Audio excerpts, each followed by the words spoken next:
to just introduce yourself? My name is Mercedes White out of Tucson, Arizona. I fight out of Torotech Mixed Martial Arts and Extreme Couture MMA. I am 1-0 as an amateur, and I'm looking to remake my debut February 13th at Jackson's MMA series versus Jasona Ollis. Okay. Mercedes, how did you get started in MMA? I got started as actually a ring girl back when I was 19 years old. And then that was when it wasn't okay to be a ring girl, so it was kind of like cliche. So I actually ended up putting myself through massage therapy school to work on athletes and to help them. And then when I got out of school, I immediately started working on athletes for a local promotion called Cage Supremacy, which was owned by Don Fry's wife and Matt Verhalen's wife. They're both fighters, and their wives started their own organization. So I started helping work on their athletes pro bono. Whoever was on the card, they would get free massages. And then I worked really well with promotions, so I would help promote the fights and the events and get people out there. And this is an event that had people like Jeremy Larson, former UFC, Efrain Escudero fought for them, Bellator Ed West. So like these are their like beginning raw, really. I got to see them from the start. And then I started helping out World Fighting Federation. Tom Ortiz owns that organization, and that's Henry Cejudo came up through them. Frankie Saenz, Roman Salazar, Anthony Burchak, and they had one of the first female fights with one of the Liebarger twins debuted on their first card. Wow. So it was really cool to kind of see that go, and I helped them with sponsorships and promotions as well.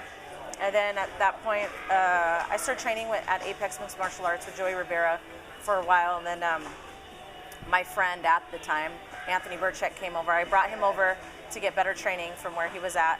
And then he started coaching me, and that's shortly after he came over in 2011. I had my first smoker, and then the following year I got to debut for Tuff-N-Uff, and that was November 2012.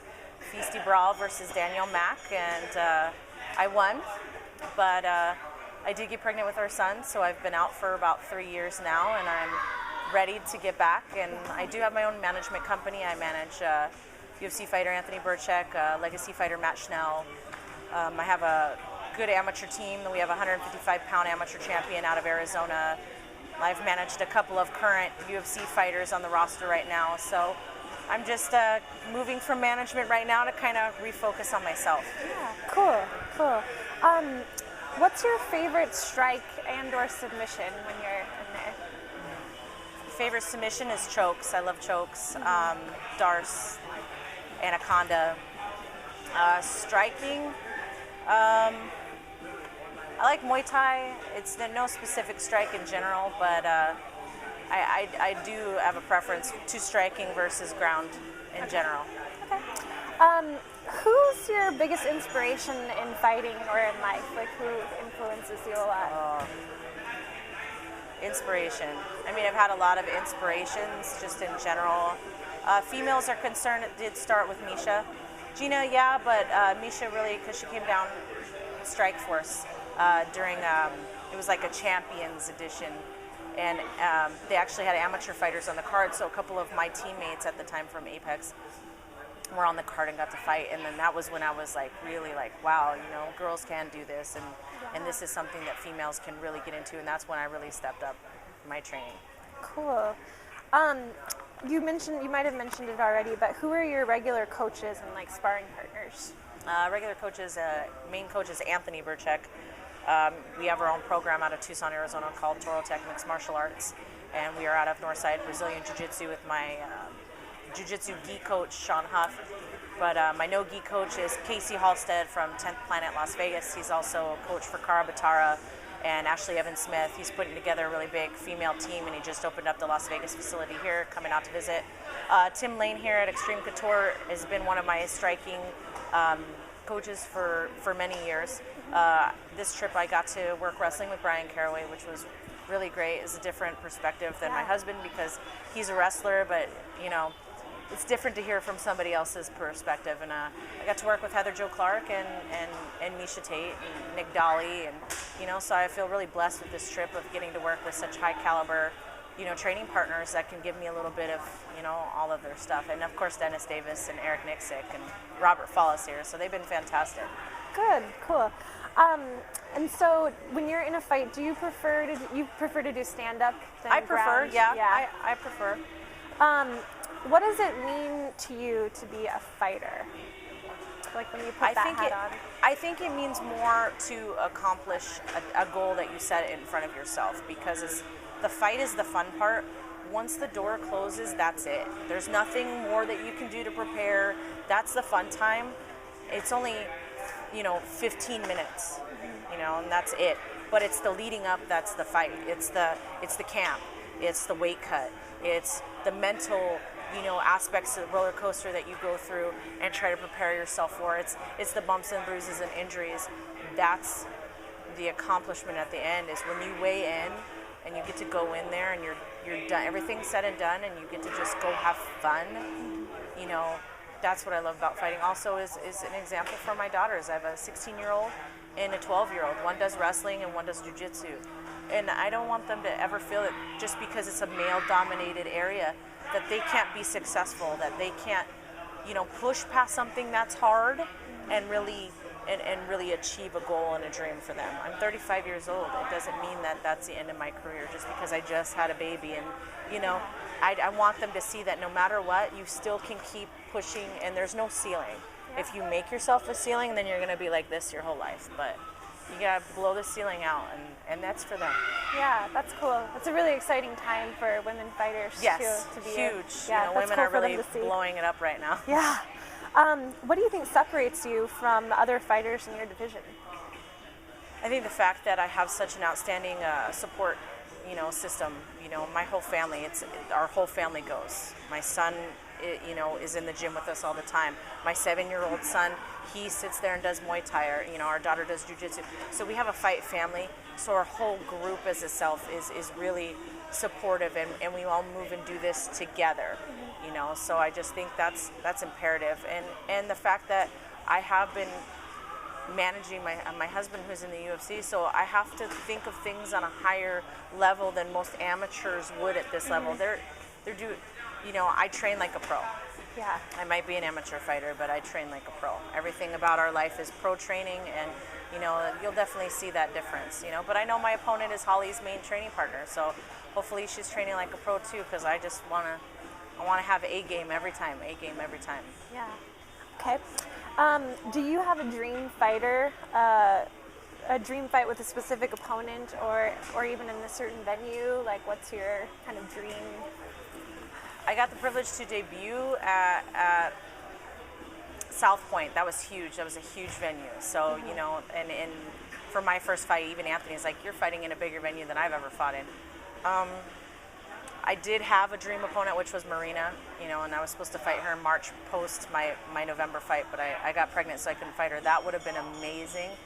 I don't really have anybody where I'm like, oh, I'd love to fight that person, because, it's just, I just want to fight. Yeah. And I don't care who it is or where it's at. If it's in your backyard, or, you know what I mean, we have a picnic. But no, I just want to fight, and I don't care. As long as it's a good opponent and somebody that is going to give me the war that I'm looking for, then I'm happy. Yeah, cool. As a fighter, there are a lot of things that you could be remembered for, but when it's all said and done, what do you want your legacy to be? I think right now, establishing the fact that I'm not just a fighter, that I manage fighters, and I want, all of my team knows that I know what the weight cut's like. I know what the camp is like. I know what the training's like, and they know that 110% I'm going to have their back and think of them and their best interests. And I think the fact that I get the privilege of playing multiple roles, I think that'll be my legacy to, and I want to break molds. Women aren't just sitting behind desks, and we're going to do everything. And we're going to show you how to do it all while you're just doing one thing. I'm going to do 5. Yeah. So, yeah. That's awesome. And so you do have a fight coming up. Just remind us again about... February 13th, Jackson's MMA series, Santa Fe, New Mexico, versus 2-0, Jasona Olis. She's Holly Holmes' main training partner.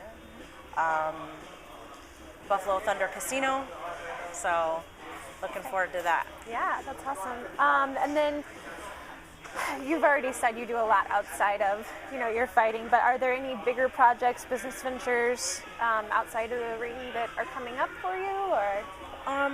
We've been doing a lot of charity work. We did Toys for Tots recently. We did Shop with a Cop and a Fighter. So Anthony, went and did that. But right now we're in the process of creating a wrestling tournament for next Christmas.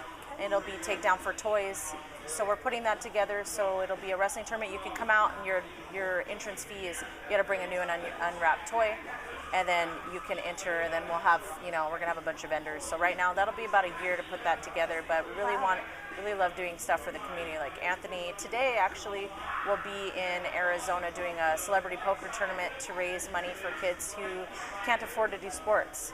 So we're really big with kids and charity and trying to either help them with Christmas or raise money for things that they would want or need, but really like the charity aspect of everything. So cool, awesome. That sounds like a fun event. Yeah, I'm excited because there's no wrestling tournaments like that. And Arizona's got a big wrestling community, with people like Anthony Robles and Henry Cejudo and Burchek and the ASU, obviously, and alumni. But Anthony's also an assistant coach for the U of A team, wrestling team. So hopefully we get a good turnout.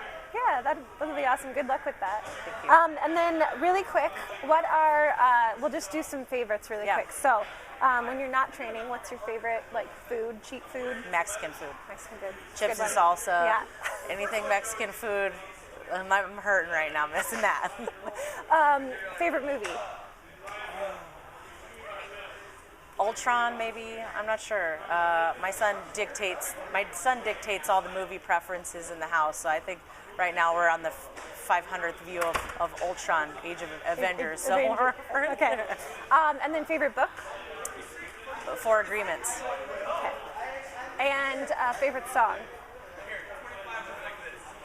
Ooh. It's the We Are Your Friend soundtrack. That whole soundtrack gets me through all my cardio.